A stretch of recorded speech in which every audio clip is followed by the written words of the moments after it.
اور جو کسی بنیاد پر اپنی سیاست کو لے کر چلے گا،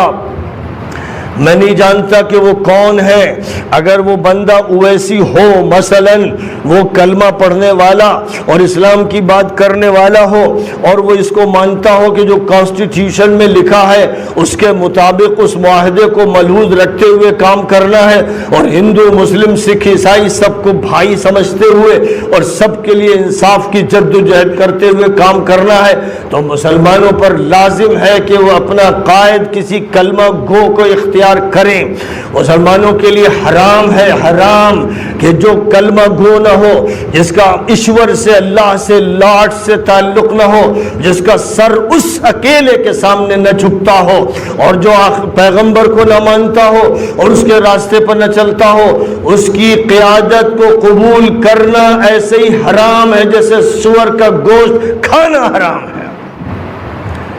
ملک کو ضرورت مانوتا کی ہے، انسانیت کی ہے، نہ بی جے پی کی ہے، نہ کانگریس کی ہے، نہ بی ایس پی کی ہے، نہ ایس پی کی ہے۔ یہ پارٹیاں اپنے اپنے مفادات کے لیے اگر لڑتی ہیں، اور یہ پارٹیاں اگر اس ملک کو جنگل بنانا چاہتی ہیں تو جہنم میں جائیں۔ سب سے پہلے ہمارے کانسٹیٹیوشن کا جو پریمبل ہے، جو یہ کہتا ہے کہ جسٹس سب کے لیے چاہیے، لبرٹی چاہیے، ایکوالٹی چاہیے، میں اپنی بات ظاہر ہے کہ کہتا ہوں، میں نہیں جانتا کہ مودی جی تک پہنچتی ہے کہ نہیں، لیکن جب پہلی تقریر 2014 میں جیتنے کے بعد مودی جی نے لال قلعے سے کی اور سب کا ساتھ اور سب کا وکاس کہا، اور اس کے بعد پھر آگے چل کر سب کا وشواس شامل کیا، تو میں نے اس وقت ان کو لیٹر لکھا تھا، اور یہ کہ آپ جو بات کہہ رہے ہیں لال قلعے کے اوپر سے، اس کو زمین پر دکھانا ضروری ہے، اسی کے مطابق نظام کا چلانا ضروری ہے۔ اگر واقعی سچائی کے ساتھ جو بولتے ہیں آپ وہی کر کے دکھا دیں تو پورا ملک آپ کے ساتھ ہے۔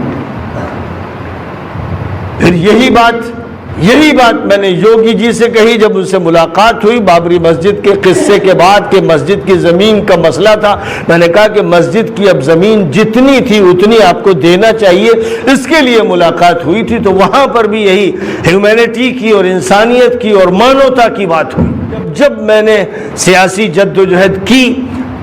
کبھی ملائم سنگھ کا ساتھ دیا، کبھی کسی کا، صرف اور صرف حلف الفضول کی بنیاد پر،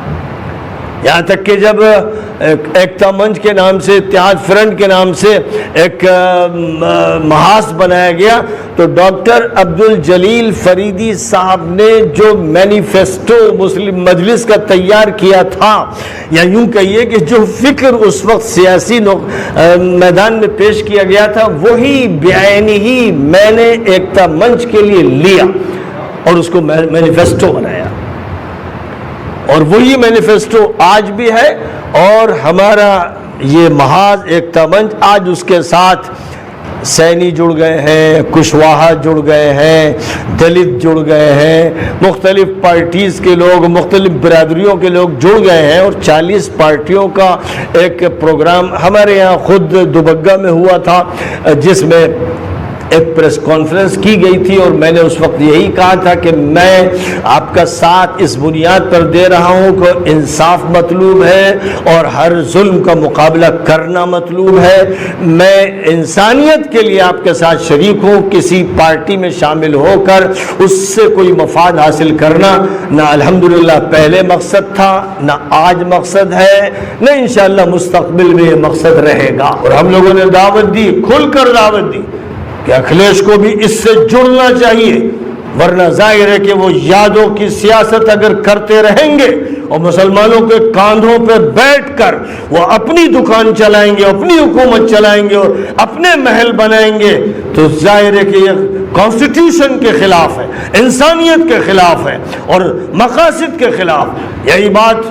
مایاوتی سے بھی بار بار کہی گئی، میں ایک مرتبہ ملا اور میں نے کھل کر کہا کہ مانوتا کا مسئلہ ہے، اس ملک کو ظلم سے آزاد کرانے کا مسئلہ ہے، دلت اور مسلمان اور دیگر طبقات کے لوگ اگر امانتداری اور سچائی کے ساتھ ملے تب کچھ ہو سکتا ہے، لیکن افسوس کہ اس عورت کو دولت کی ہوس نے مار دیا، اور وہ پہلے ٹکٹ دینے کے لیے کروڑوں کی دولت لیتی ہے، اور ظاہر ہے کہ دولت کے مسائل اور اسکینڈل میں الجھ کر پھر اس کو ڈر لگتا ہے کہ اس ملک میں دولت کی چیکنگ کرنے والے ادارے کہیں اس پر چھاپے نہ مار دیں، اس لیے سیاست گھٹی ہوئی، مظلوم اور دبی ہوئی سیاست ہوتی ہے، ایسی سیاست سے ملک آزاد نہیں ہوگا۔ اور پھر سب سے بڑی بات یہ ہے کہ جو اللہ کی بندگی کا کلمہ پڑھے گا، جو ایشور کو ایک مانے گا، یہ وہ بات ہے میں جو کھل کے کہہ رہا ہوں، اس پر لوگ تبصرے کرتے ہیں نادان، جاہل، اجڑ، اسلام سے محروم، وہ تبصرے کرتے ہیں کہ اس سے تو ووٹ کٹ جائے گا۔ تو میں کہتا ہوں کس کا کٹے گا؟ اگر تم یہ کہتے ہو کہ مسلمان کا کٹے گا تو مسلمان کا وہ شخص کاٹے گا جو اسلام دشمن ہے، مسلم دشمن ہے، اللہ کا دشمن ہے، نبی کا دشمن ہے۔ وہ نہیں کاٹے گا جو اللہ کے ساتھ ہے، نبی کے ساتھ ہے، اور جو سلامتی اور امن چاہتا ہے، اور ملک کے تمام لوگوں کو بھائی بھائی مانتے ہوئے سب کے لیے انصاف کی جدوجہد کرتا ہے۔ ایسے کسی قائد کو سامنے آنا چاہیے، اور اگر ایسا قائد سامنے نہیں ہے آپ کے تو پھر یاد رکھیے کہ بغیر قیادت کے جماعت کی نماز نہیں ہوتی ہے۔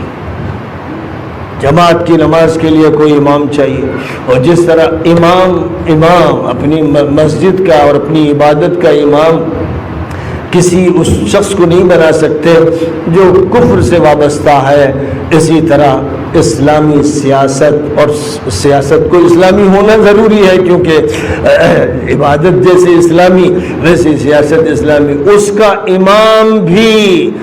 کسی اور کو نہیں بنایا جا سکتا، قطعاً حرام ہے۔ یہ نکتے کی بات ہے، اس کو جتنی جلد لوگ سمجھ لیں گے اسی اتنی جلد سدھر جائیں گے، اور اگر اس کو نہیں مانیں گے تو اسی طرح کفر کے جوتوں میں روندے جائیں گے، ذلیل ہوں گے، اللہ بھی ناراض ہوگا، اوپر سے عذاب برسائے گا، اور یہ قومیں بھی خوش نہیں ہوں گی، یہ بھی اپنے جوتوں تلے رون دیں گی۔ اسے دھمکی سمجھیے، اسے انذار سمجھیے، اسے خبر سمجھیے، اسے پیشین گوئی سمجھیے، اسے جو چاہیے سمجھیے اور جو چاہیے تبصرے چھانٹیے، لیکن بات یہ حقیقت ہے، 100% حقیقت ہے۔ اسی پر اکتفا کرتا ہوں، وآخر دعوانا ان الحمدللہ رب العالمین۔ سی آئی بھی تھے جو آپدہ جو ذمہ داری ہے بلاک میں سی آئی کی طرف سے، اور وبھاگ کا انجینئر بھی تھا فلڈ کنٹرول کا۔ میں نے کہا کہ چلو بھائی دیکھو اور کیا ہو رہا ہے۔ شروع سے جو سفر کا آغاز ہم لوگوں نے کیا آغا گنج سے ٹیر پارا کے، اور وہاں سے لے کر اس وقت تک ہم لوگ یہاں پر آئے ہیں کھاڑی مہیش بتنا کے پاس تک۔ یہ پورا جو آپ پرمان میں ہے، داس میں ہے اور کنکئی میں ہے، بھیشن کٹاؤ ہے، درجنوں گاؤں متاثر ہے، بلکہ درجنوں گاؤں میں کٹاؤ ہے، اور سینکڑوں گاؤں متاثر ہے، اور سینکڑوں گھر اس وقت ندی میں سما گیا ہے، اور ہزاروں ایکڑ زمین لوگوں کی ولین ہو گئی ہے۔ پچھلے کئی سالوں سے یہ کٹاؤ جاری ہے، لیکن اس پر کوئی کام نہیں ہو رہا ہے۔ پچھلے سال کٹاؤ میں صرف 5-7 جگہ کام ہو سکے۔